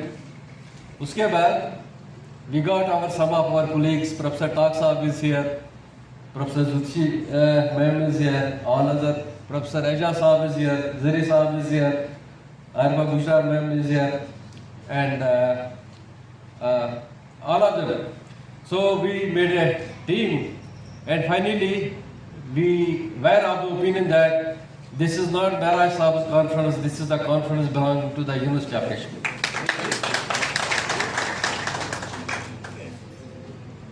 As far as the title of the conference is concerned, when we talk about the Kashmiri Shivism and Sufism, while in the start we had the University Tarana. आप सब लोगों ने देखा होगा, और अगर आप तराना को ठीक तरह से देखोगे, उसमें सुफिज्म भी है, उसमें शिविज्म भी है. So this is not new for us.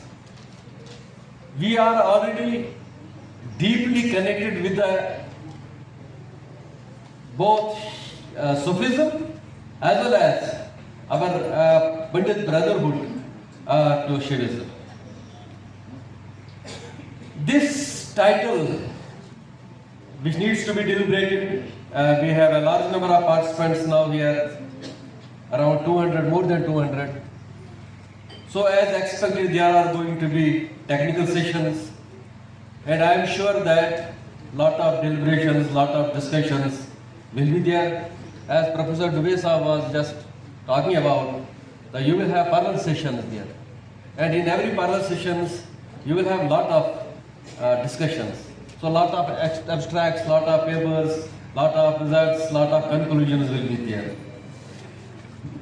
When we talk about the Sufism in Kashmir, Sufism in Kashmir is something that is deeply connected with our soul, that is deeply connected with the Kashmirian, that is deeply connected with the Kashmiri. On similar parallel lines, when we talk about the Shivism, that is truly equally parallelly connected with the deep roots of Kashmir, with the soul of Kashmir. So I am happy that now we have large number of scholars, large number of professors who have come from different parts of the country. So you will have a lot of discussion on this theme, and our students, particularly our scholars, will get benefited. Not only the students and scholars, but also our sister concerned the departments like the Department of Hindi, the Department of Sanskrit, Persian, the Department of other allied departments will get benefited. This Sufism in Kashmir, this has guided the people of Kashmir through all of their turbulent times. It is because of the Sufism we stand unity, we stand with the brotherhood. It is because of the Shivism we stand with the brotherhood. Both the themes, if we deeply go through the Shivism and the Sufism, both the themes result the actual behavior of a Kashmiri. Let me tell you very honestly, we are going to have a very peak of tourism. You must have seen that. Lot of tourists are there. When these tourists visit Kashmir, and when they go back from Kashmir, they always talk very good sense. They talk about the good things about the Kashmir. So they always, that is because of the Shivism is there, the Sufism is there, and it is there. And it will be there, it will be for all the years and years and years together. But one thing, I am a little bit not worried, but I have a concern. The concern is that, what about our younger generation? We have to invite our younger generation towards these themes, because they should get actually interacted, they should get attracted. Of course, the IT is there now, so many these technological tools are there, but technology will do its job. At the same time, in parallel, we have to see the deep roots which are connected with our culture, which are connected with the cultural history of Kashmir. That needs to be connected very deeply and thoroughly. If we go to the Sufi science, you might have gone through so many books, and I'm sure that in these technical sessions you will come to know about so many Sufi saints. They have always talked about the brotherhood. And that brotherhood is there, that brotherhood has been there, that brotherhood will be there.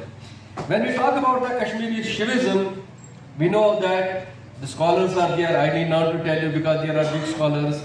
It got originated after 850, and then laterally it separated to so many states like Maharashtra and Odisha, I have read. The teachings of Kashmiri Shivism are derived from 92 tantras, also known as agmas, revealed by Lord Shiva. So we need to carry the message. We need to carry the message of peace and love. Issue of new generation is there, that I have told you that we need to have a concern for that, and I am sure that our scholars who are connected with the research, particularly for this Sufism and Shivism, and it's their not the duty, but they must do a pioneering work so that this message reaches to the younger generation, and they will attribute this Shivism or the Sufism, because they are parallel in Kashmir, to their hearts. I hope that in coming 3 days you will have a lot of discussions, but at the same time, discussion के साथ ही Kashmir is known for its harmony, peace, and then the beauty. Hopefully that during these sessions, not during the day, but in the morning and evening hours, you will find some time to visit the Dargah shrine. It is here, it is in our vicinity. Then you will go to, we have very good these places here. You can go there, and I am sure that once after three days of your these meetings, once you will leave, you will remember us. You will remember the Kashmiri culture always, and jate, you will definitely say these 2 lines.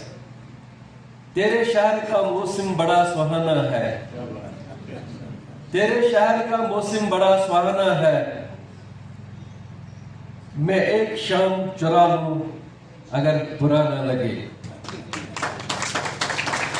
जो डूबना है इतने सुकून से डूबो, जो डूबना है इतने सुकून से डूबो कि आसपास उनकी लहरों को भी पता न लगे। Thank you very much.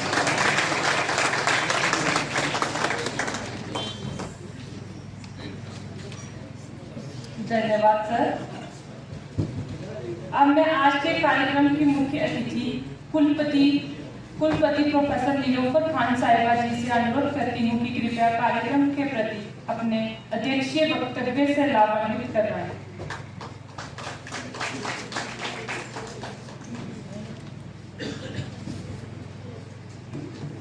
Thank you very much. Good afternoon. Assalamu alaikum and adab to everyone.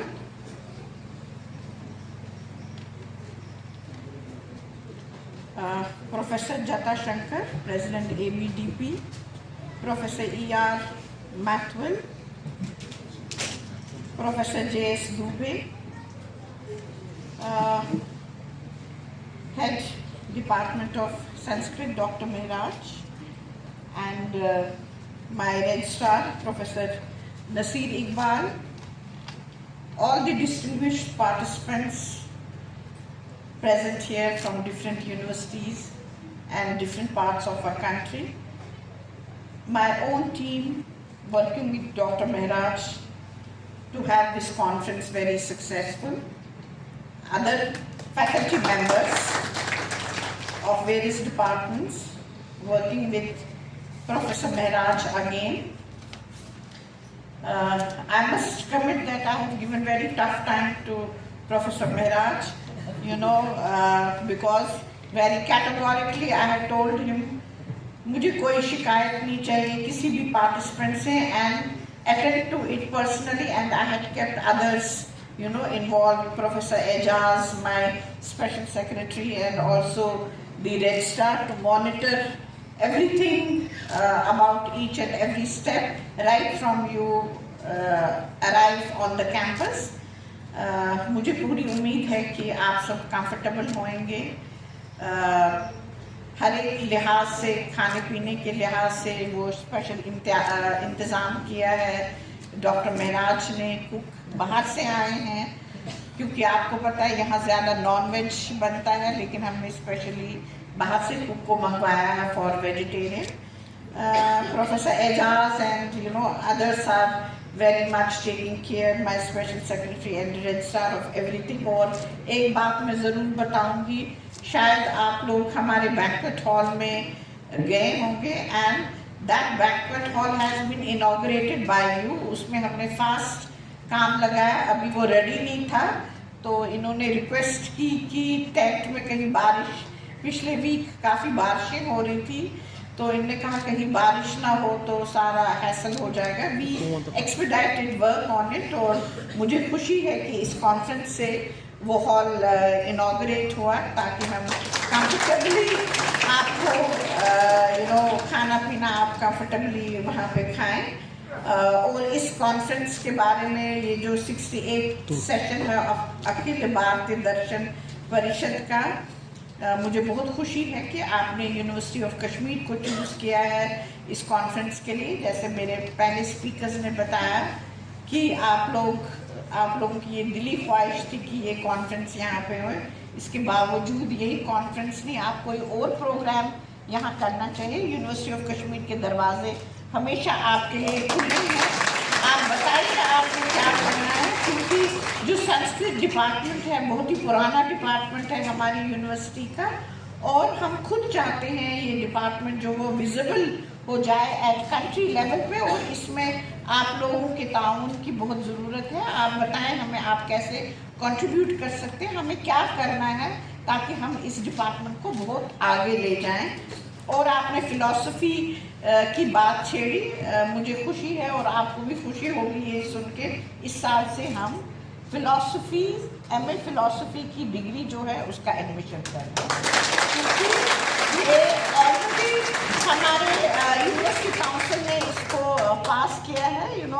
The other day also I was talking to the registrar, कुछ स्पेस की अभी हमें डिफ़िकल्टी है लेकिन एडमिशन जो है इसी साल जो हमारा एडमिशन होगा 1 अगस्त से क्लासेस होंगी, उनकी भी क्लासेस 1 अगस्त से होंगी. We'll have the admission and we'll see how it will be linked with department of Sanskrit. ये हमारे भी बहुत देर से चाहत थी कि डिपार्टमेंट ऑफ फिलोसफी यहाँ शुरू हो जाए. हमारे जो स्कॉलर्स पीछे बैठे हैं इनके लिए इंफॉर्मेशन है कि we are starting department of philosophy this year. जैसे आपको पता है कि कश्मीर अनेक ऋषियों, मुनियों और सूफियों की धरती रही है. कश्मीर न केवल अपनी कुदरती खूबसूरती के लिए मशहूर है बल्कि यहाँ हिंदू, मुस्लिम, सिख और बौद्ध धर्म एक साथ मिलकर एक कॉम्पोजिट कल्चर का निर्माण करते हैं. ये हमारे कल्चर में, ये हमारी सोसाइटी में, ये हमारे वैल्यूज़ जो हम सबके हमको अपनी पेरेंट्स ने दिए, कल्चर ने दिए, सोसाइटी ने दिए हैं, वो बिल्कुल विविड है और वो आपको हर जगह दिखेगा. जो मानवतावाद और भाईचारे के वैल्यूज़ पर आधारित है जिसको हम कश्मीरियत के नाम से जानते हैं. कश्मीरियत हिंदू, मुस्लिम, सिख और बौद्ध की एक ख़ास पहचान है जो भाषा, खान पान और संस्कृति में भी एक समान दिखाई पड़ती है. कश्मीर ऋषियों और मुनियों की तपस्या का केंद्र रहा है. हिस्ट्री, आप सब ने हिस्ट्री पढ़ी होगी, इसमें कोई शक नहीं है. इसलिए इसे पीर या गुरुओं की भूमि के नाम से जाना जाता है. कश्मीरी में हम इसको पिरवर कहते हैं, मीन्स कि जहाँ ऋषि मुनि रहे हो उनका देश और जहाँ पे ये कल्चर पनपा है. ये हम फील करते हैं, हमने बचपन से फील किया है कि वैल्यूज़ में या रहन सहन में हमने कभी कोई डिफरेंस नहीं देखी, चाहे नॉन मुस्लिम्स हैं या मुस्लिम्स हैं. हमारे फ्रेंड्स नॉन मुस्लिम्स रहे हैं, उनके मुस्लिम्स रहे, एक टाइप का कल्चर था, खाना पीना एक था, पहनावा एक था और ज़ुबान एक थी. ये सब हमने रियलाइज़ किया है. कश्मीर की धरती प्राचीन काल से संस्कृत भाषा और दर्शन की धरती रही है और जैसे हम इसी कश्मीर की धरती पर हुआ है जो आज सभी साहित्यों का मार्गदर्शन कर रहा है, वो है आपस का भाईचारा। कश्मीर बौद्ध धर्म और दर्शन का भी एक महत्वपूर्ण केंद्र रहा है। नीलम पुराण और कलहन की राजतरंगिणी से पता चला है कि सम्राट अशोक के समय कश्मीर में बौद्ध धर्म लोकप्रिय हो गया था। कश्मीर से ही बौद्ध धर्म लद्दाख, तिब्बत और चीन में फैला। कुषाण काल में कश्मीर में बौद्ध धर्म और दर्शन का सबसे ज्यादा विकास हुआ। कनिष्क के समय में 4th बुद्धिस्ट काउंसिल कश्मीर में हुई। आप देखिए कि ये जो हमारा कश्मीर का कल्चर था, लिटरेरी आप देखिए कि ये जो कॉन्फ्रेंसेस वगैरह हुई थी, ये कितनी देर से यहाँ पे हो रही हैं। और सूफीज़्म, कश्मीर सूफीज़्म का भी एक महत्वपूर्ण केंद्र रहा है। कश्मीर में सूफीवाद में प्रमुख सिलसिला नक्शबंदी, कादरी, सोहरवर्दी और ऋषि सिलसिला है।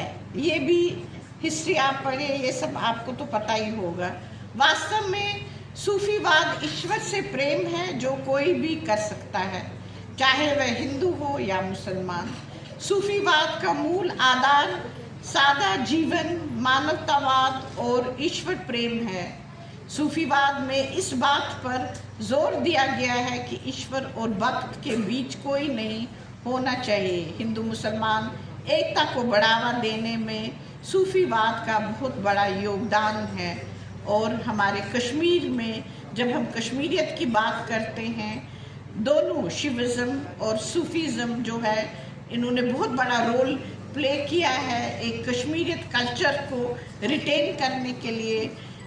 मैं ये बताऊंगी, हमने इस साल नंबर ऑफ कॉन्फ्रेंसेस की pertaining to Shaivism and Sufism, the role of Shaivism and Sufism in the culture of Kashmir, maintaining communal harmony। इस पे 2-3 कॉन्फ्रेंसेस की, एक centre of central Asian studies ने की और भी किसी डिपार्टमेंट ने की, शेखुल आलम सेंटर ने की।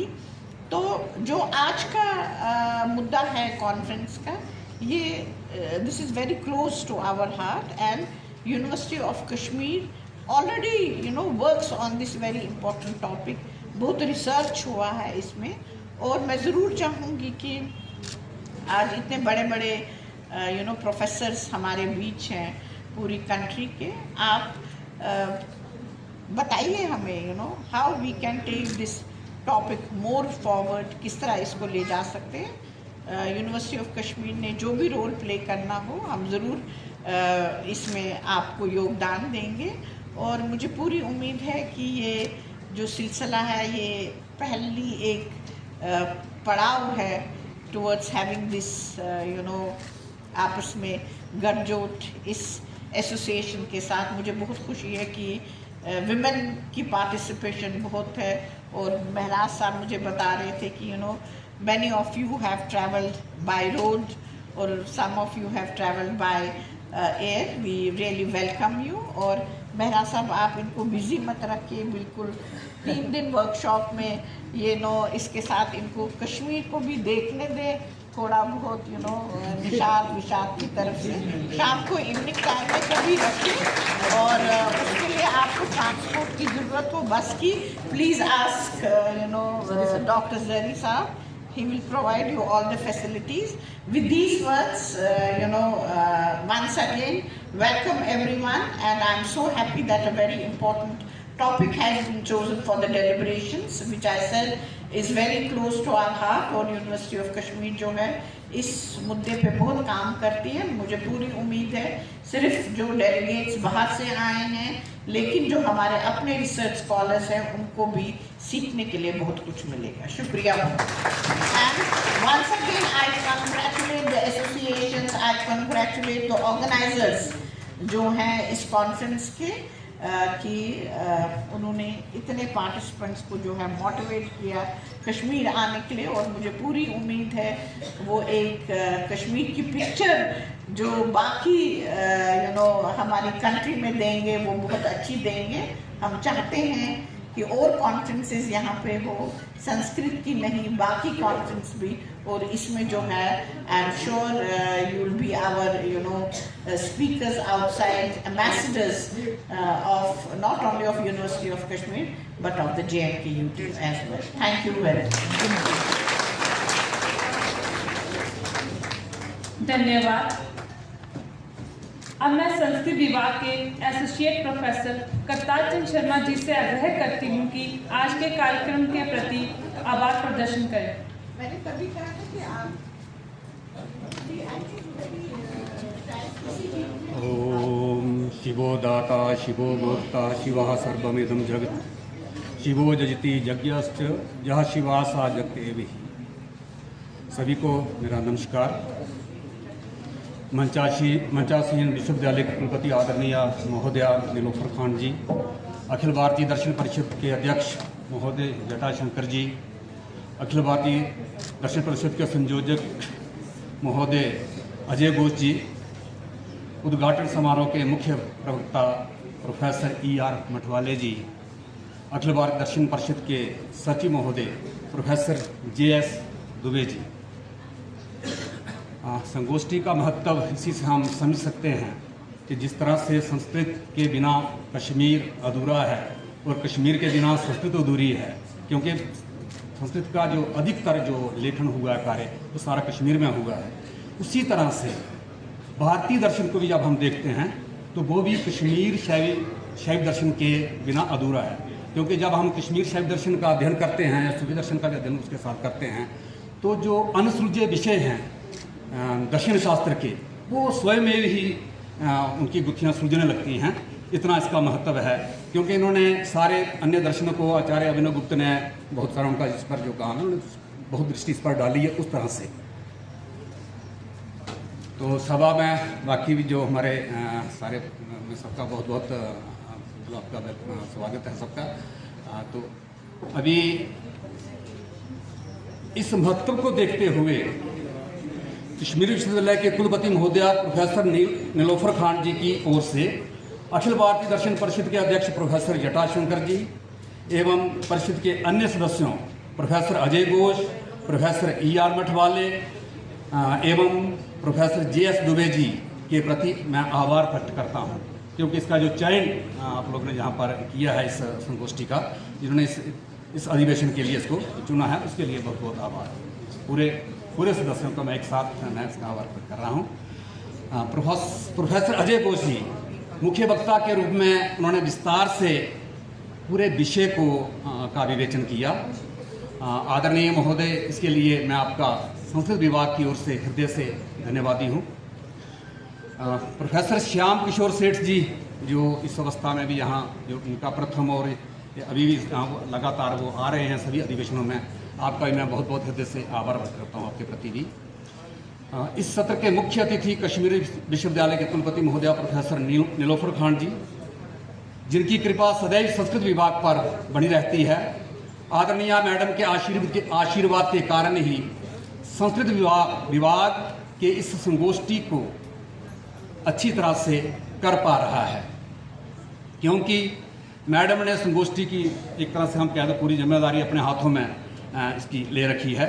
अतः मैडम जी के ना केवल संस्कृत विभाग ही परंतु आपके अखिल भारतीय दर्शन परिषद के पूरा टीम, पूरे सदस्य भी आपके आभारी हैं मैडम। आपके आशीर्वाद के लिए जैसे भी हम आगे भी ऋणी रहेंगी हमारी ये पूरी संस्था भी। आदरणीय मैडम जी, आपका आशीर्वाद के लिए आपका बहुत बहुत धन्यवाद एवं आभार। कश्मीर विश्वविद्यालय के कुल सचिव प्रोफेसर नसीर इकबाल जी, उन्होंने भी बताया भी कि वो व्यक्तिगत पर्सनल इंटरेस्ट इसमें ले रहे हैं और पूरा देख रेख इसमें कर रहे हैं।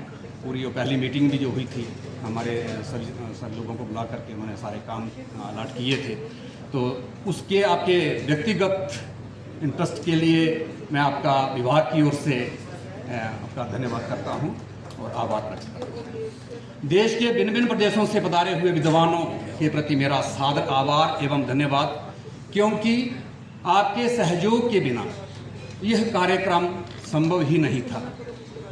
सभागार में उपस्थित कला संकायों के अध्यक्ष, डिफरेंट डीन्स, भिन्न भिन्न विभागों के अध्यक्ष हेड्स ऑफ द डिपार्टमेंट्स जो जितने भी आए हुए यहाँ उपस्थित हैं, प्राध्यापकगण, कश्मीर विश्वविद्यालय के प्रशासकीय अधिकारी, डॉक्टर अशफाक जी को मैं देख रहा हूँ, और अन्य भी जो जितने भी अधिकारी हैं उनके प्रति भी मैं आभार प्रकट करता हूँ संस्कृत विभाग की ओर से, परिषद की तरफ से भी।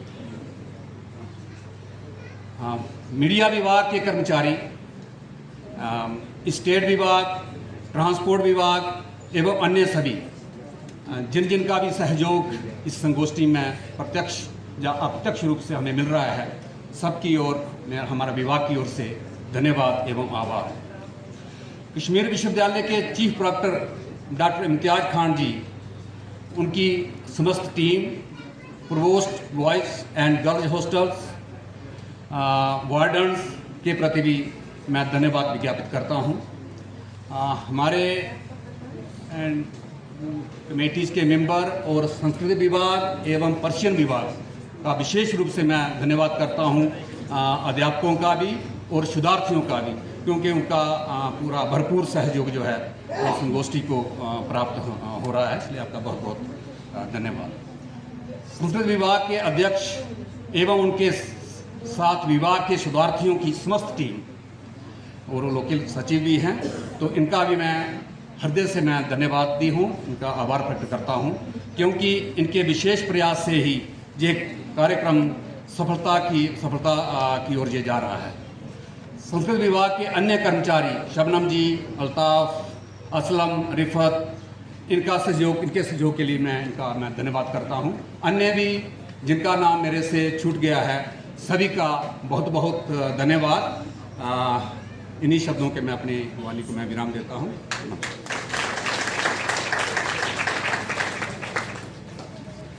धन्यवाद। आज का जे सत्र उद्घाटन समारोह जहाँ संपन्न होता है, अब इसके बाद कहवा, कश्मीरी कहवा और कश्मीरी रोटी सवादार के बारी है।